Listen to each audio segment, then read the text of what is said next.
Welcome to semester 6 BSc session physics main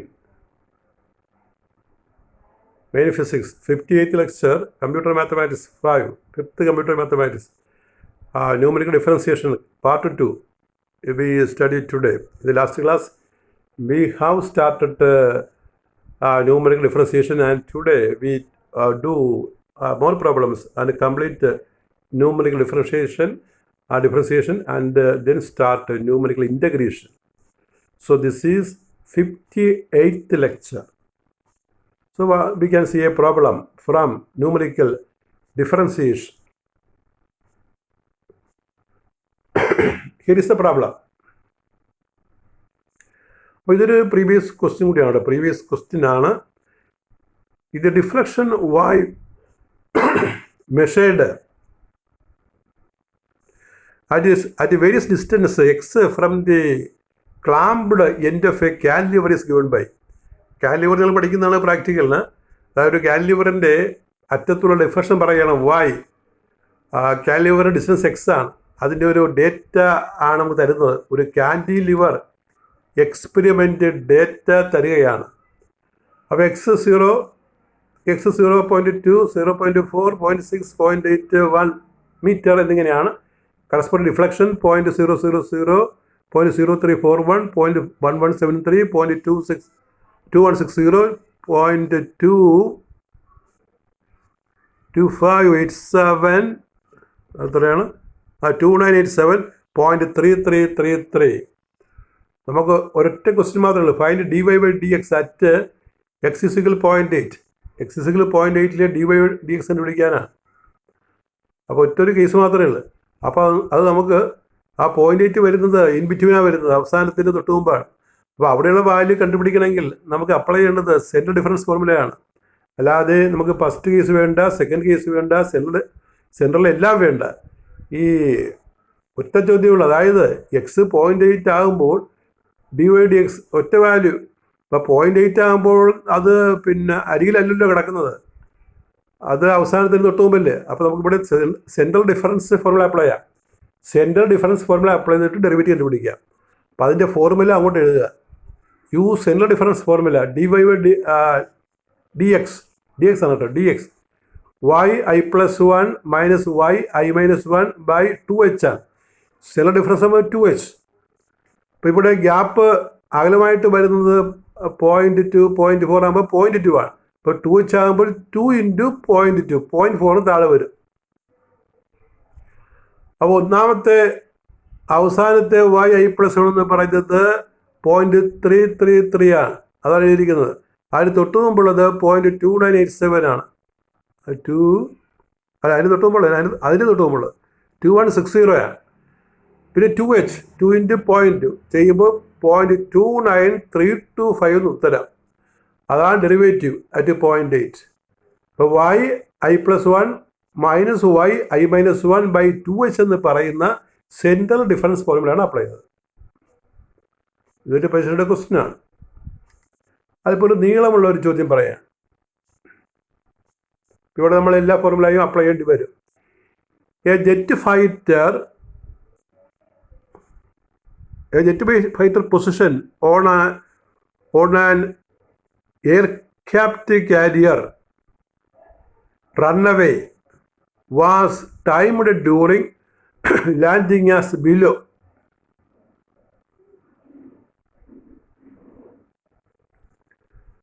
A jet fighter position on an aircraft carrier runway was timed during landing as below.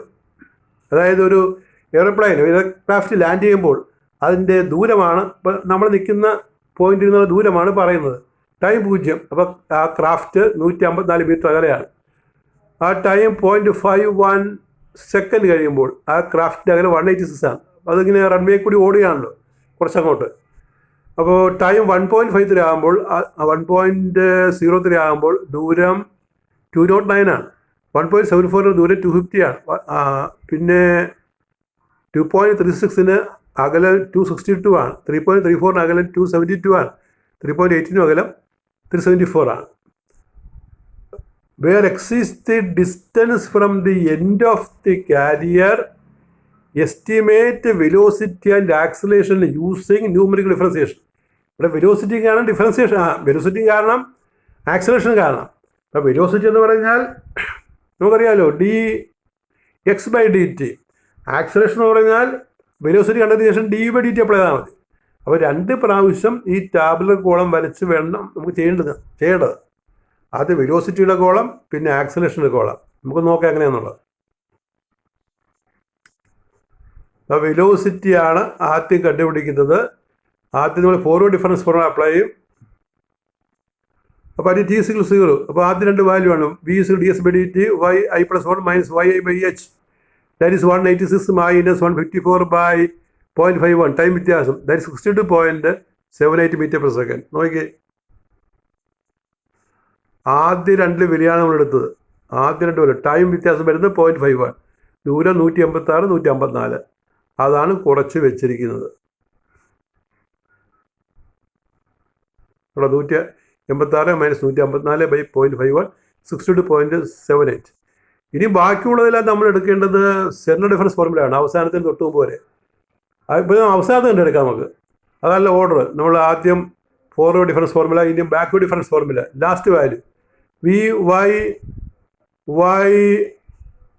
I - y I - 1 by h. h എന്ന് പറഞ്ഞാൽ അവസാനത്തെ 2 time difference ആണ്. അവസാനത്തെ time difference 3.82 - 3.34 ആണ്. Distance വ്യത്യാസം 274 - 272 ആണ് അവസാനത്ത്. അതിവിടെ കൊടുക്കുക. നമ്മൾ കൊടുക്കുമ്പോൾ 274 - 272 by 3.82 - 3.24. The answer is 3.45 m/s. Answer എന്ന് കിട്ടും. ഇനി ബാക്കിയുള്ള ഒരു 5 റീഡിംഗ് ഉണ്ട്. 5 റീഡിങ്ങിന് നമ്മൾ സെൻട്രൽ ഡിഫറൻസ് ഫോർമുല അപ്ലൈ ചെയ്യണം. അപ്പോൾ B = y I + 1 - y I - 1 by 2h ആണ്. h മാറി 2h ആവും. Where 2h is 2i + 1 - 2 ti + 1 - ti - 1. അപ്പോൾ അതെടുക്കുമ്പോൾ അത് കിട്ടുന്നത് 209 - 154 by 1.03 53.398 m/s. അത് നമുക്കത് പോയി നോക്കാം എങ്ങനെയാണെന്നുള്ളത്. അത് നോക്കുമ്പോൾ നമുക്ക് കാണുന്നത് ആ കോളം നോക്കുക. ആ രണ്ടാമത്തെ റീഡിങ്ങാണ് നമ്മുടെ റെഫറൻസ്. അതിനപ്പുറം ഇപ്പുറം 1.030. താഴെ ദൂര വ്യത്യാസം 289 - 154. അതാണ് ചെയ്തിരിക്കുന്നത്. 209 - 154 by 1.53. That is a value. That is 53.398 m/s. അടുത്തത് ഇതുപോലെ അടുത്ത വാല്യൂ എടുത്തിട്ട് അപ്പുറം ഇപ്പുറം വാല്യൂ എടുക്കണം. V = 250 - 186 by 1.74 - 0.51 6.4 by 1.23 52.033 m/s. ഇതെല്ലാം കാൽക്കുലേറ്റർ വെച്ച് നിങ്ങൾ ചെയ്യണം.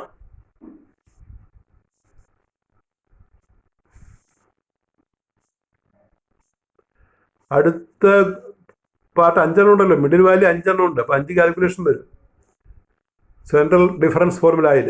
V = അടുത്തത് 262 - 209 by 2.36 - 1.03 39.849 m/s.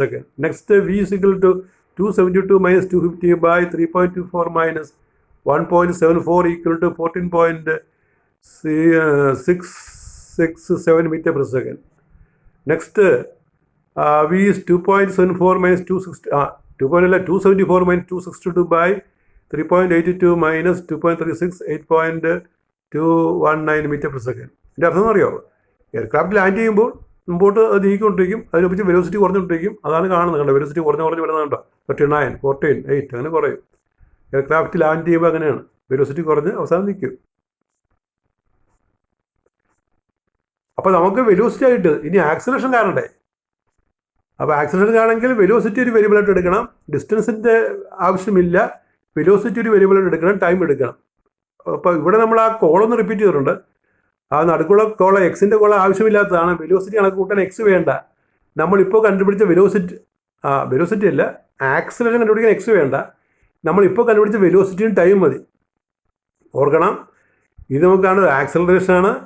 ആക്സിലേഷൻ കാണാൻ വെലോസിറ്റിയും ടൈമും മതി, എക്സ് വേണ്ട. എങ്കിലും ആ കോളത്തിൽ അതേപടി പകർത്തിയിട്ട് നമ്മൾ വെലോസിറ്റി താഴെ എഴുതി ചേർന്നെന്ന് മാത്രമേ ഉള്ളൂ. ആ ക്വസ്റ്റ്യൻ പേപ്പറിലെ ക്വസ്റ്റിനകത്തുള്ള കോളം ടിയുടെ എക്സിൻ്റെ എടുത്ത് ചെയ്തിട്ട് അതിൻ്റെ താഴെ ഓരോ ഭാഗത്തും നമ്മൾ കണക്കൂട്ടിയ വെലോസിറ്റി എഴുതി ചേർത്ത് നമുക്ക് ആക്സിലേഷൻ കണ്ടുപിടിക്കാൻ ആ ടോപ്പ് റോയും ബോട്ടം റോയും മതിയാവും.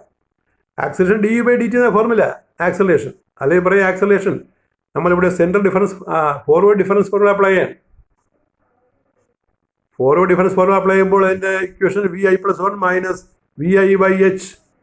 നമ്മൾ കണ്ടുപിടിച്ച വെലോസിറ്റി അല്ല കൊടുക്കാൻ പോകുന്നത്. 53.40 -62.75 -0.51 -18.33 m/s². കാരണം ഇത് എയർക്രാഫ്റ്റ് ഇങ്ങനെ സ്പീഡ് കുറഞ്ഞ് നിൽക്കുകയാണല്ലോ, വെലോസിറ്റി കുറഞ്ഞ് നിൽക്കുകയാണല്ലോ, റിട്ടാർഡേഷനാണ്.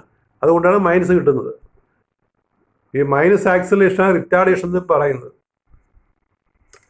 അടുത്ത് നമ്മൾ use backward difference formula.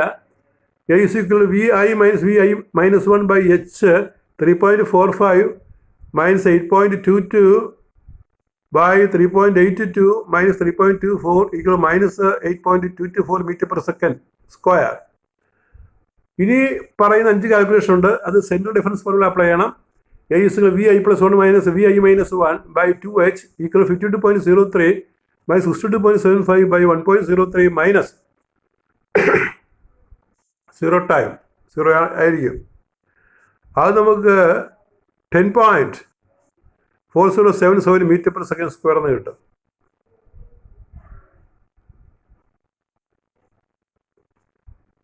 Acceleration അവിടെ നമുക്ക് 0 പോയിൻ്റ് ആണെന്ന് നോക്കിക്കോളേ. അടുത്തത് ഞാൻ നോക്കി പറയാം.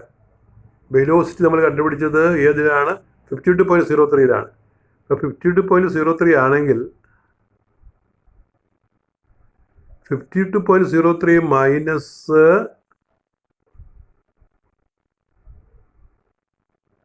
62.75 ആണ്. അപ്പോൾ 0 ടൈമാണ്, രണ്ടാമത്തെ ടൈം 0 ആണ്. അടുത്ത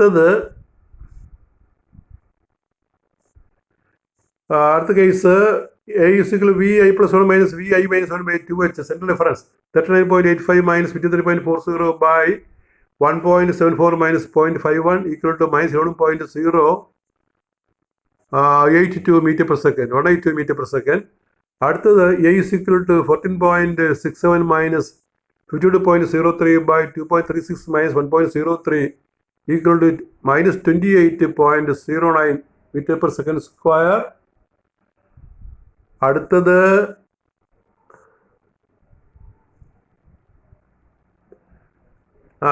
8.22 - 39.85 by 3.24 - 1.74 = -21.1 m/s². ലാസ്റ്റ് ഇതിപ്പോൾ കണക്ക് കൂട്ടിയാൽ A = കണക്കൂട്ടിയാൽ മതി -7.68 m/s². അവിടെ ഞാൻ ഡേറ്റ ചെയ്തിട്ടില്ല, അതിലിരുന്ന് കോളം നോക്കി എഴുതി കണക്ക് കൂട്ടിയാൽ മതി.